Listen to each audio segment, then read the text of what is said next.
오수근의 한중일 타임즈.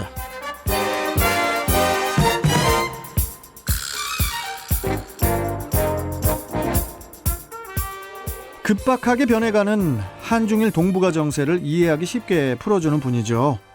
오수근 콘코디아 국제대학교 대외교류 부총장 연결해서 관련 소식 들어보겠습니다. 자, 오수근 부총장님 나와 계시죠? 네, 안녕하십니까. 오수근입니다. 예, 어떻게 일주일 잘 보내셨어요? 덕분에 잘 지내고 있습니다. 예.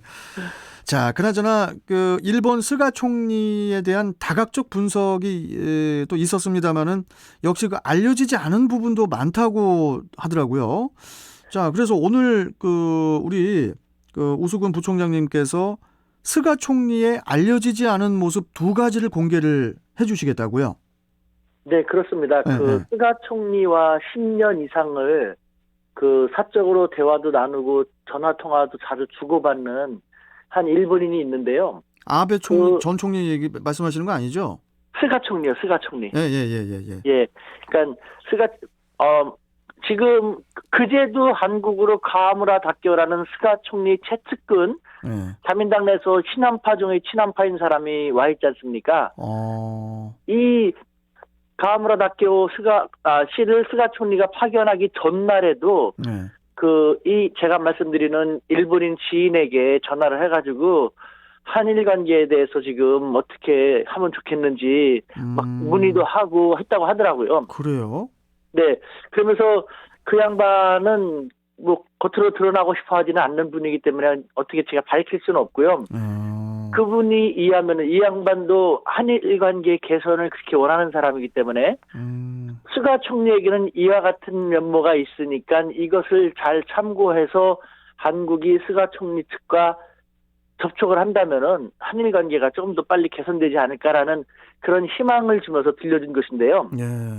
먼저 그분에 의하면은 스가 총리는 이데올로기라든가 이념은 전혀 상관하지 않는, 말하자면은 현실 추구형 실사구시 정치인이라고 합니다.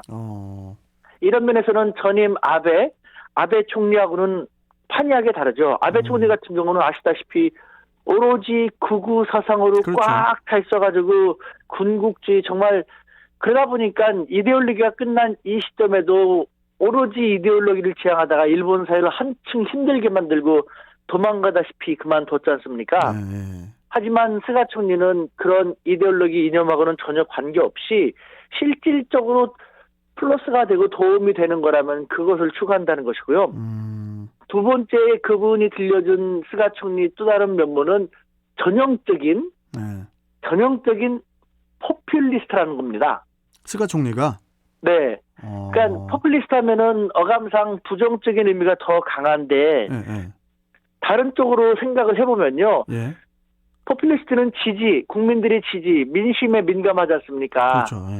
즉 스가 총리는 다른 무엇보다도 이데올로기라든가 이념 같은 건 관계없이 일본 사회 일본 국민들이 지지하고 원하는 것이라면은 그것을 최우선적으로 추진해 나가는 그런 사람이야. 따라서 스가 총리가 일본 사회 지지율을 가장 많이 생각하고 있기 때문에 한국에서 어떤 중요한 문제를 먼저 일본 사회, 일본 국민들이 수용할 수 있게끔 분위기를 만들어 나간다면은 스가 총리는 그것을 따를 것이다라는 그런 얘기도 가능하다라는 것이죠.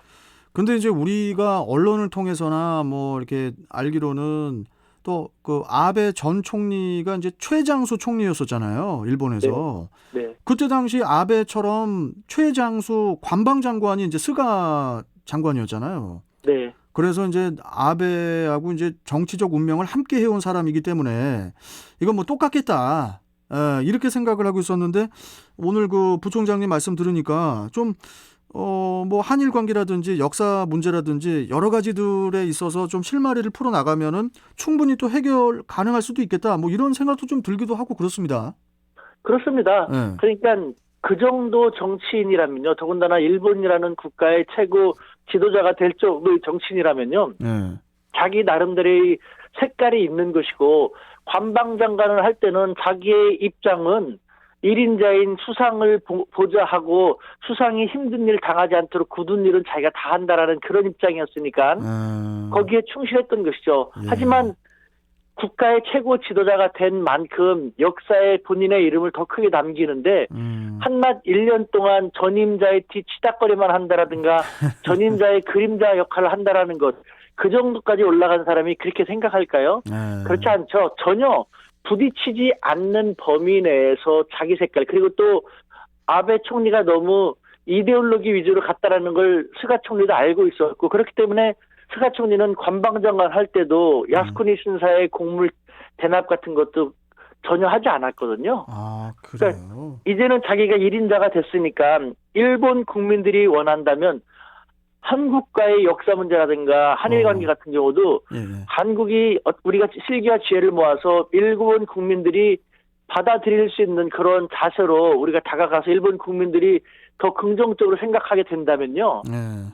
뭐 스가 총리는 마다하지 않고 필요한 것은 양보하고 타협도 할 만한 그런 사람이다라는 것이죠. 제발 좀 우리 우 부총장님 말씀처럼 스가 총리가 좀 그렇게 좀 됐으면 좋겠네요. 예. 자, 그리고 좀 중국 이야기를 좀 해볼게요, 부총장님. 네.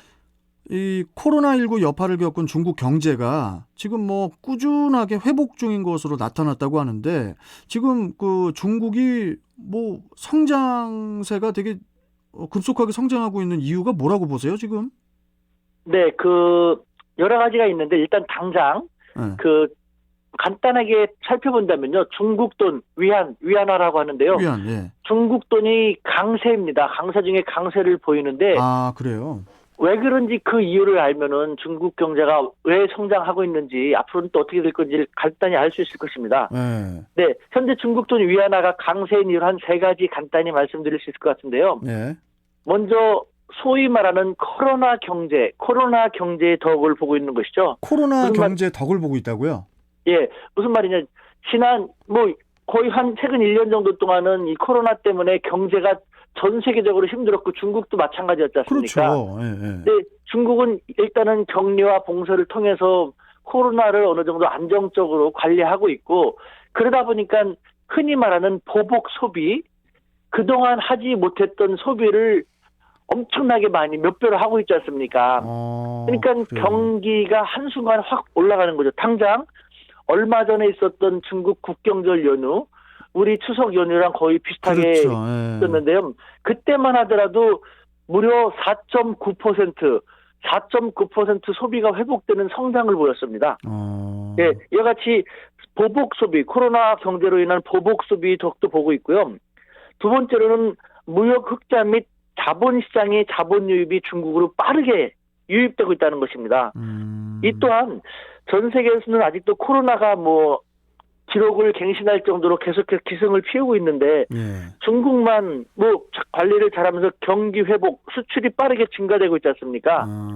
한편으로는 수출도 특히 코로나 방역 물품 수출이 빠르게 증가하고 있어서 우리들의 입장에서 볼 때는 병 주고 물품 파는 좀 안 좋은 이미지로 느껴지는데, 어쨌든 중국만 그렇게 선방을 하다 보니까 1년 내내 미국으로부터 많은 공격을 받고 있는 미중 무역 전쟁 중입니다만, 2020년 현재 중국은 이미 올해 7월 달에 2019년 전체 중국이 벌어들인 흑자를 벌써 상회했습니다.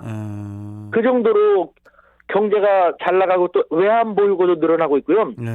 마지막 세 번째는 미국과 중국의 금리차가 확대되는 것, 이것도 중국에게 톡톡히 유리한 모습을 보여주고 있는데요. 금리차가 확대되면서 중국의 채권 시장에 외국인 자금이 지속적으로 유입되고 있습니다. 그렇군요. 한 예를 들면은 국경정 연휴 동안은 휴장을 했다가 그다음에 증권시장이 개장을 했는데 그 첫 거래일도 100억 위안, 우리 돈으로 무려 1조 7천억에 해당하는 외국인 자금이 순매수로 유입이 되었습니다. 그러니까 중국은 미중 금융 전쟁으로도 비화될 수 있다라면서 신중하게 생각을 하고 너무 자기들만 잘 나가는 모습을 보이지 않도록 굽히려고 하고 있는데, 전 세계 기업들은 자본은 어디가 잘 나가고 어디로 가면은 수익을 최대화시킬 수 있는지 잘 알지 않습니까? 지금 중국이 잘 나가고 전망이 있다 생각하니까 외국인 자본이 속속 중국으로 들어오게 되고, 그러니까 그 자본으로 중국은 더 경제 성장을 하게 되는, 참 우리들의 입장에서는 병은 자기들이 만들어내고 거기서 먼저 일어나고 우리들은 힘든데 자기들만 잘 나가는 좀 좋지만은 않은 모습을 보이고 있는 것이죠. 아니, 저는 지금 부총장님 말씀 들으면서 지금 어이가 없어가지고, 우리 부총장님이 어이없다는 게 아니고요. 예. 아니, 지금 코로나 때문에 전 세계가 지금 힘들어가지고 죽겠는데, 이런 상황에 중국이 지금 위안화도 지금 강세고, 아니, 뭐 경기가 지금 막, 뭐 성장세고, 이거 왜 이렇게 중국이 이렇게 발전을 하고 이럴까? 너무 믿어지지가 않는 거예요. 다 같이 지금 힘들어야 될 텐데. 근데 한편으로는 저는 이런 생각도 듭니다. 네, 예를 들면은 중국에서도 자기들이 발병하기 위해서 그렇게 한 건 아니지 않습니까? 아니, 뭐 그러겠죠. 네. 하지만 어찌됐건 관리를 잘 해가지고 지금은 그 덕을 보고 있는데, 우리나라는 그나마 잘하니까 괜찮지만, 예를 들면 미국이라든가 서구 유럽 국가는 똑같이 코로나에 의해서 힘든데 어떤 나라는 관리를 잘해서 지금 잘 돼가고 있고 어떤 데는 아직도 계속 힘든 상황이 된다는 것은 관리를 잘 하고 못하느냐라는 것, 어디서 왜 발병했느냐는 것은 차후 문제이고 당장 관리를 잘하고 극복을 잘 해야 될 텐데 그것은 자기들이 잘 못하고 있기 때문에 그런 측면도 있지 않을까라는, 마냥 중국을 탓하고 욕하고 비난만 할 거는 아니지 않는가라는 그런 생각도 듭니다. 맞습니다. 참 그래도 좀 배가 아프네요. 같은 맞습니다. 이웃 국가인데 옆에는 지금 뭐 중국이 막 성장세가 또 이루어지고 있다고 하니까 배가 아픕니다. 짜증납니다. 짜증납니다. 네. 짜증. 자, 아무튼 부총장님 아무튼 오늘 점심 맛있게 드시고요. 이따가. 네. 아무튼 뭐 저희는 또 다음 주에 갑자기 짜장 말씀하시니까 제가 갑자기 배가 고파가지고 점심 말씀을 드렸네. 아무튼 오늘 말씀 잘 들었고요, 부총장님. 네. 다음 주에 또 네. 뵙도록 하겠습니다. 네. 네, 감사합니다. 예, 고맙습니다. 네, 감사합니다. 네. 자, 지금까지 우수근 콩코디아 국제대학교 대외교류 부총장과 이야기 나눠봤습니다.